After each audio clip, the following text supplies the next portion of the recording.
Well, I started last year, July 2023. I started with diploma in construction management. Yeah. I'm taking up advanced diploma now in civil construction design. Okay. Why did you choose to study in construction-related field? Well, I choose construction-related field here because I have a background in the Philippines.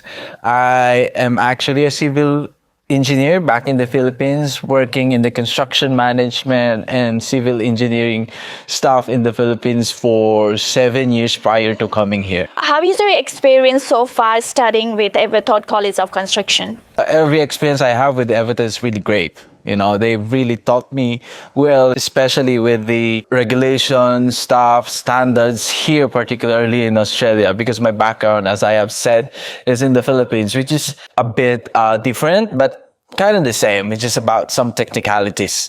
But it's the experience I have so far with Everton has really been really great and really fun. If you had to refer your friend, would you be referring your friends to study with Everthought? Absolutely. You know, as I have said, like, you know, the experience is really fun and they've really taught you well. And I don't see any reasons for not recommending Everthought to my friend if ever they wanted to pursue a construction profession or they wanted to study a qualification in relation to construction and building. The thing that's really great about Everthought, though, is to accommodate multinational community. We have classmates from different parts of the world. As of the moment, we have like classmates from South America, we also have from Mexico, we also have from Fiji, we also have from Tonga, and many parts. It's really fun to be here, you know, meeting other people from different parts of the world.